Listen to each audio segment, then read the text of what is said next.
Bet big or go home. Why Asian players outspend the world.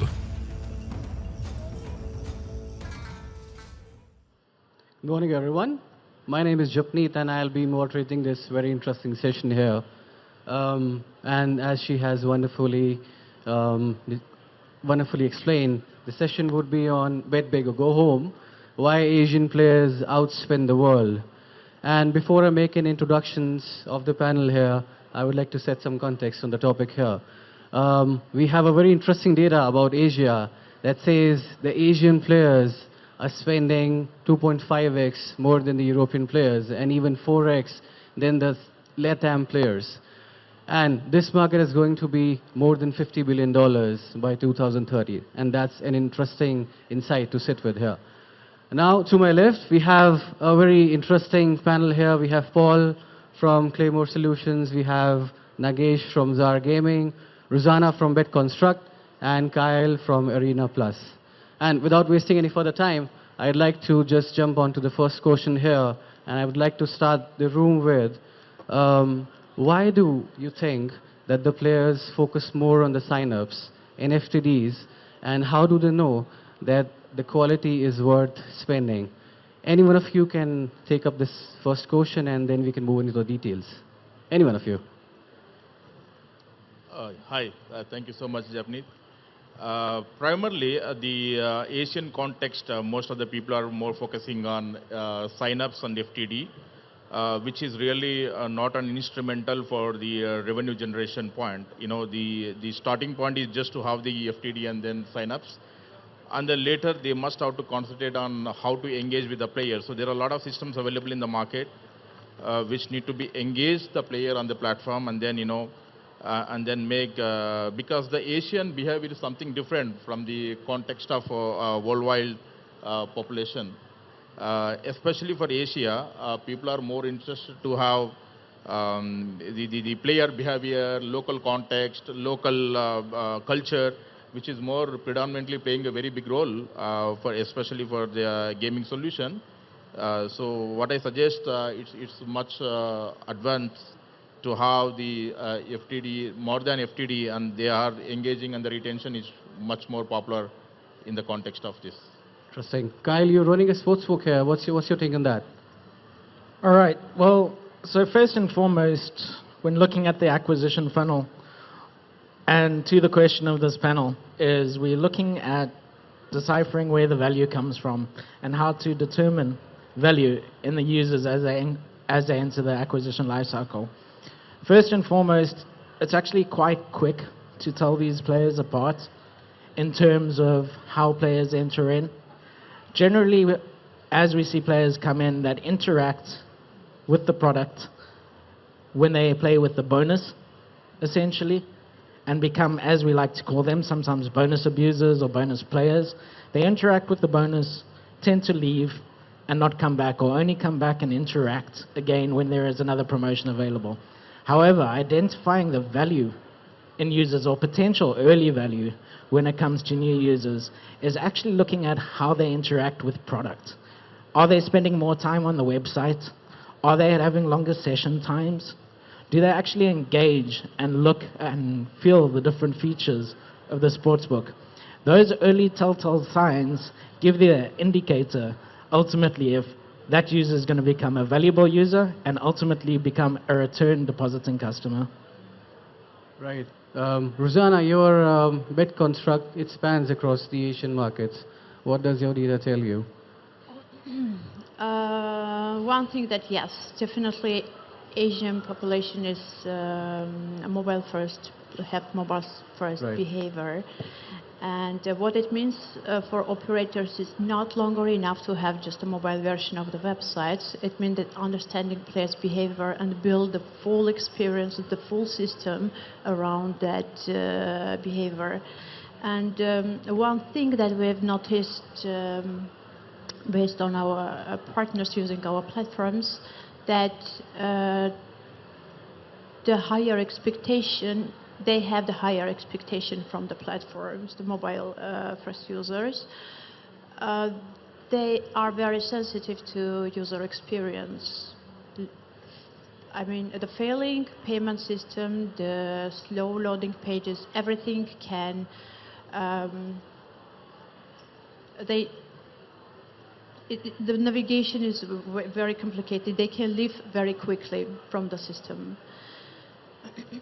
It's very particularly for the Asia because it's very important for the Asia because the mobile usage became a daily routine for the people.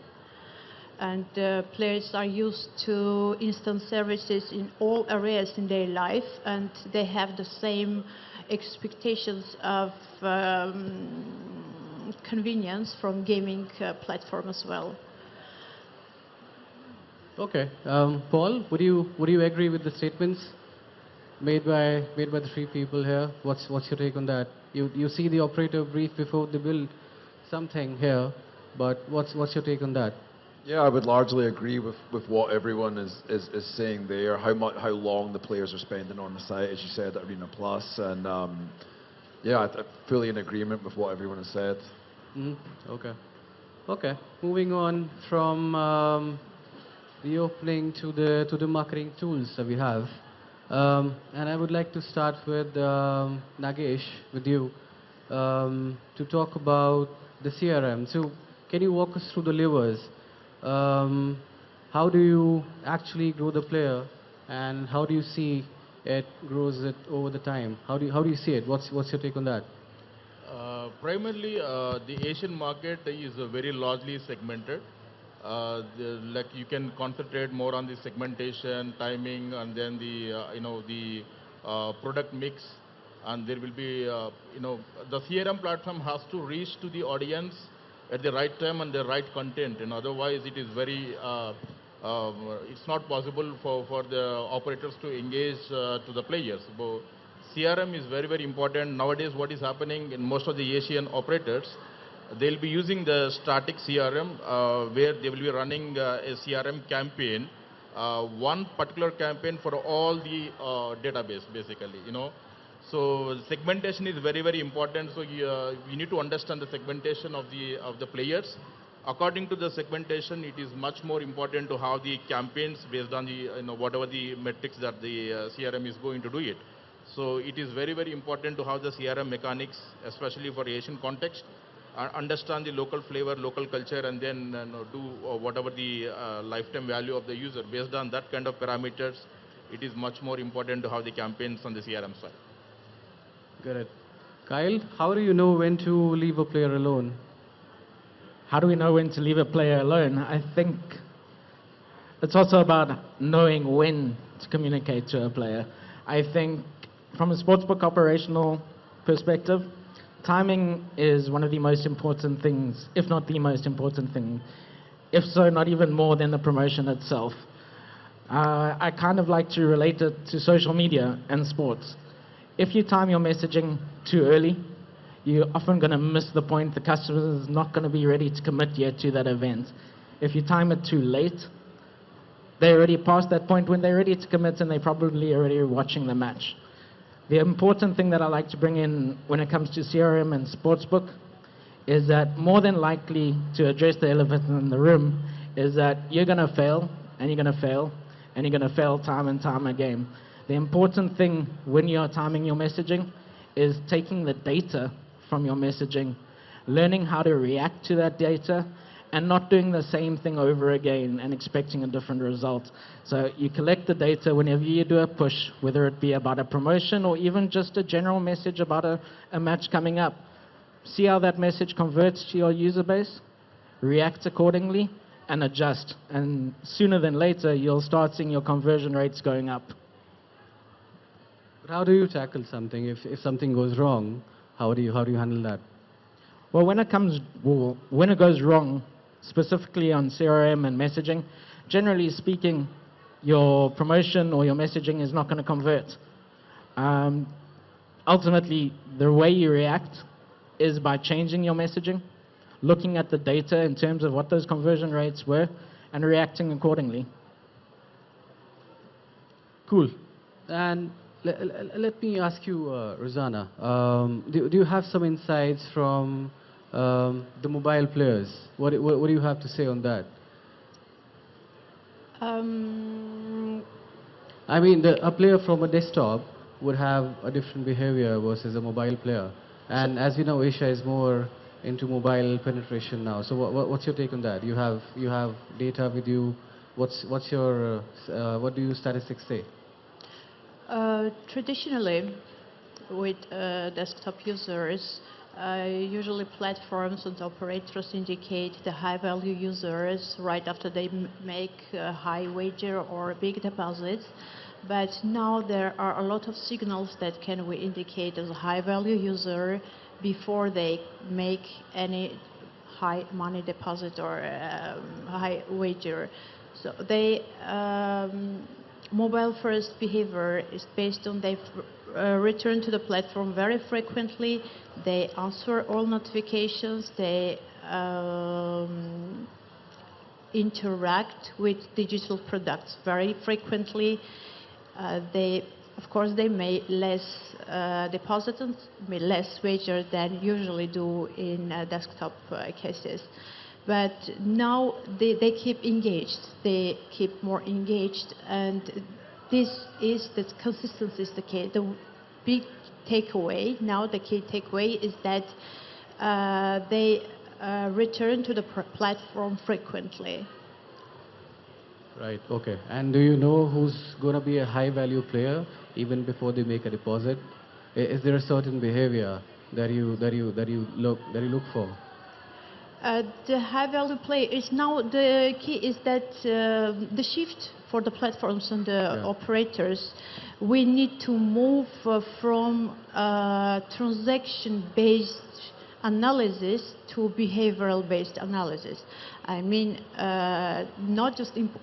it's not important that the player make high deposit instantly initially, but they test products, they interact with the platform constantly, and they use 10, 15 times throughout the day, and it became the part of the daily routine. And this engagement is the key now. This consistency is the key to keep them tuned on the website with understanding their behavior and personalized and localized system. Let's talk about the trust and keeping the players. Paul, you've spent so much time in sportsbook operations. How do you want to comment on how do you actually build trust with the players over time, and how to keep the players? What's your best take on the retention strategies across Asia? Instant payouts. The quicker you pay out the player, the better chance you have of holding on to them. That's really where you build trust, is with your payouts, how quickly you can get the player's money to them. And then from there, if it is a high-value player, having those good VIP teams that can interact with the players directly. Typically today that happens via Telegram, so that the player knows that they have someone that they can talk to in real time, that's a genuine person that understands them, what they like to bet on, what their concerns are, that's giving them the right types of bonuses and rebates and reloads and whatever type of promotions they're into. So yeah, I think that combination of fast payouts for high limits and also having that personal relationship. Great. And tell me about, in your experience, who's the most deserving and the most undeserving player? What's your definition? How do you make out? From a sportsbook standpoint, I would say the most deserving players are the players that bet on parlays, multiples, accumulators. They're always the best players. That's where you have the highest margin. Most undeserving ones, I would say, are the sharper ones, the ones that are, on lines that are moving and ARBs, the ones that are very price sensitive. They're the ones that typically would be the least deserving. And Kyle is smiling. Kyle, do you want to disagree with him, or do you have some other take on that? No, I think all very, very valid points. To throw something extra into the works, specifically now related to the Asian context, or even more specifically to the Philippine context. So I come from South Africa. I've seen a lot of similarities over the last couple of months here in the Philippines, we've got a very passionate driving force back home in South Africa for sports like rugby and cricket, whereas here in the Philippines, basketball is king, and that passion drives the player base. But in today's day and age in retention, I don't think that passion is enough, essentially. It's enough to bring the player through the door. And having that offer for the user is not good enough anymore. At Arena Plus, we're lucky enough to work with an absolutely awesome in-house community team. And I think going forward in the future, having the ability to communicate with the player directly, having the space for the player to come to us, tell us what they enjoy, tell us what they like, tell us what they don't like, helps us improve the product more for them. It also gives them a place to engage with each other and enjoy the sport together. And I think retention in the long run, that brings a lot more value than just promotions ever could. Right. And do you have like a specific approach to the loyalty programs for them? Do you have anything on that? So speaking in Philippines space right now, it's still a very young market. Essentially, we try to keep things simple. Also going back to the community space, we have an educational space that we like to have to ultimately help users understand new promos, new mechanics, anything new that's launched onto websites. So basically, simplicity is key. Okay, great. And Rosanna, what do you have to say on that? Let's say if you're a mobile player, he opens up the app 20 times a day, 25 times a day. Does he more likely to stay longer, or how do you make that out? How do you see that a player is more likely to leave or more likely to stay? No. Actually, I was going to say the same, that spending like logging in 10, 15 times a day, it's already good sign. It means the platform is interesting for them, and it became their part of their daily routine. But to answer to your question directly, no, it doesn't mean that they will spend more time or more money on the website. So now the big challenge for the operators to create a reason for them to return back every time, because they have a lot of options to choose, so they can switch from one app to another, because they're looking for the convenience user experience. Because doesn't matter it like the food delivery app, taxi delivery app, or social e-commerce application, the people became very accustomed now, which means that they expect convenient experience, and they bringing it into gaming field, the gaming industry as well. Yeah, because the loyalty that will keep players on the website, on the system, is doesn't look the same that it did like a few years ago, because that time it was very important to offer the big rewards, the bonuses to the players, and then it doesn't work now, because the main key point is to deliver and experience them with localized and personalized experience. Fast loading pages, fast working payment systems, personalized content, relevant content that they see on their system, and I mean, to deliver personalized and localized content is the main challenge now. In a lot of operators, they just translate the website content on the local language, and they think that they deliver the localized content. But no, the delivering, it means localizing, that you offering the payment systems they already used before that. It means that understanding how they consume the content, and understanding their behavior around the system, and build the system around their behavior. Right. And Nagesh, for you, you're into platforms, right? For you, when does retention stop being a marketing job and start being a platform job? What do you think?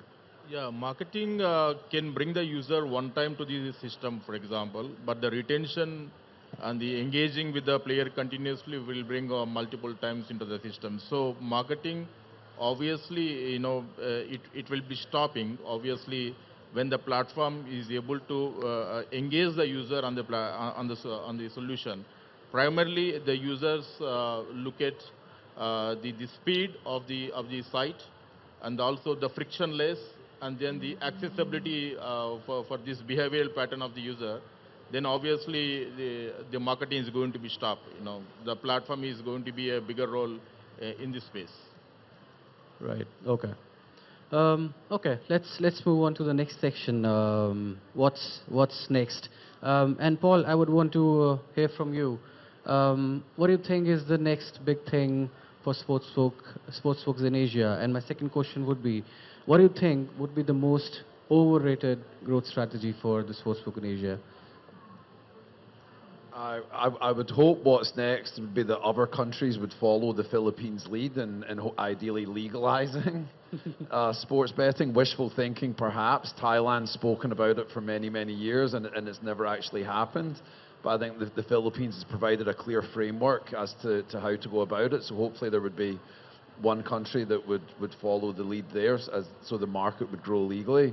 In terms of what's most overrated, I think just recklessly bonusing players is by far and away the most overrated and reckless thing. Right. What do you think the operators are spending on more that doesn't work for them? What do you think that the operators are spending more on, which doesn't work for them? I mean, you work with a lot of operators, a lot of sports folks, but what do you think they're wasting the money? Just with a lot, particularly with bonus acquisition campaigns that just aren't really going to bring in quality players. That you're bringing in the wrong type of players, and then some operators even with retention bonuses, often for the wrong type of players as well. Right. Okay. Kyle, what's your take on that? What's next for you? So for me, what's next, I think similar to my previous points, from a product perspective, first off, I think the entire entertainment ecosystem will be in one place, essentially from product, meaning that users will have a place where it's not only about the wager anymore, it's about the entire entertainment life cycle. They're going to have a space to come to watch the game, interact with their peers, speak to the customer, or speak to us as the product, and have a full delivery service in one place. Whereas what I'm hoping for, and what I believe will be next in terms of the market here, is some regulation in place for esports, and we certainly look forward to that if that's going to be the case. Great. And Nagesh, I'd like to hear from you. What's the next thing in the CRM, the CRM tools for you? What do you think? What's happening next? As I mentioned to you, there are segment-based CRM tools are available. As I mentioned to you, there are segment-based CRM tools are available. It's very, very important to have the segment and the right time to focus to the players, the right content. In the earlier discussion, I mentioned like one specific CRM flow will be defined for all the database that the users are in the ecosystem. But now it has to be segmented and has to be timing, and then the right content has to reach to the audience. Then it will interestingly give a very good value proposition for the operators. That's it. Right. And Rosanna, what's your take on that? What's next for you? What do you think? Same, delivering the players seamless, frictionless, fast experience. And of course, it's the product from product perspective, and of course, from compliance perspective, deliver regulated gaming. But what happens to mobile? And mobile gaming is only going to get more intense. What do you think is going to change? Anything that you think you want to add that's going to change in the mobile gaming? The change will be just involving the localized gaming in a mobile version, the mobile applications. I mean, make the user experience fast and more personalized. Right. Okay. And my last question to the panel here would be, and it's the same question for all of you. One thing that the operators consistently get wrong about the high value Asian player. Anyone can start and the others can follow. Just a quick one. So I'll get started. I think the biggest thing coming into Asia is that the market is very underestimated. Anyone entering into the market, essentially, I think it's easy to say that you're localizing a product by translating it. I think the hardest part is coming into a market and understanding the player and then building the product for that player and the local market. Anyone? Rosanna, maybe Nagesh? Yeah, what Larsen said is absolutely true. Especially for the Asian market, we need to have the local context in place, and it is something not that the most of the Western platforms are here in the Asian context, but unfortunately they have the translation. Just translating to Filipino or translating to some Asian language will not really bring the value attribution.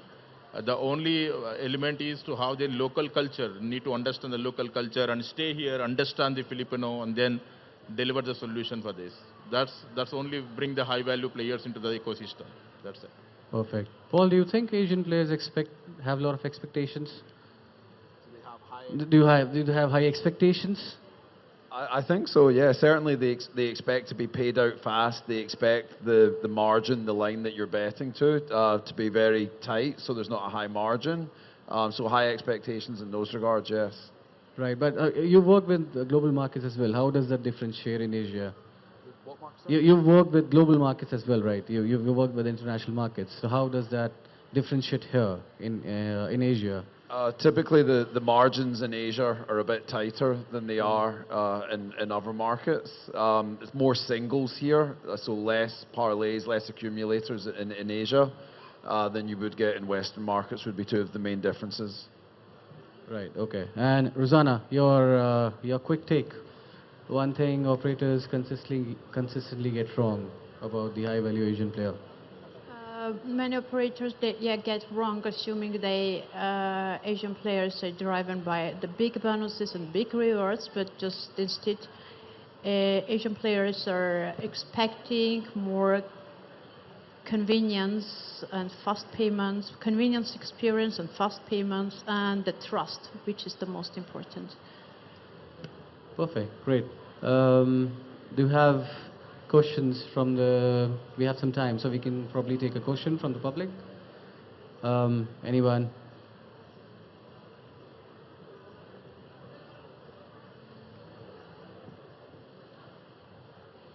Thank you, I'm getting there.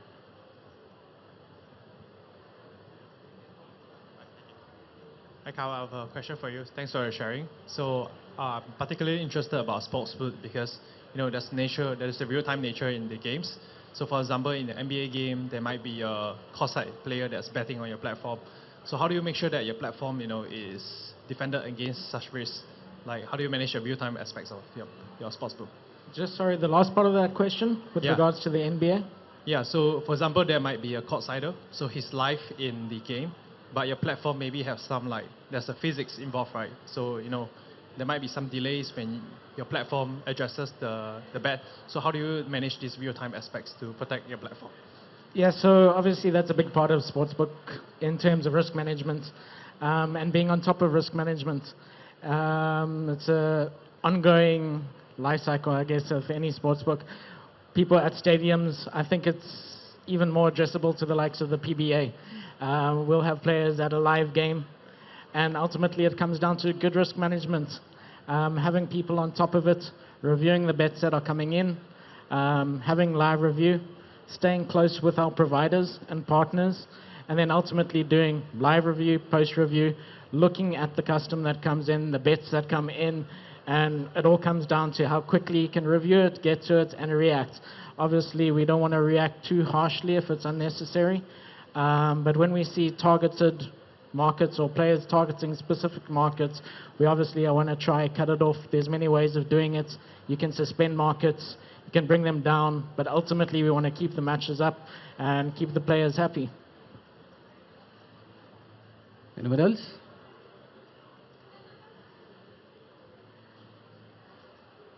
All right, cool. So we're right on time. Thank you so much. Thank you.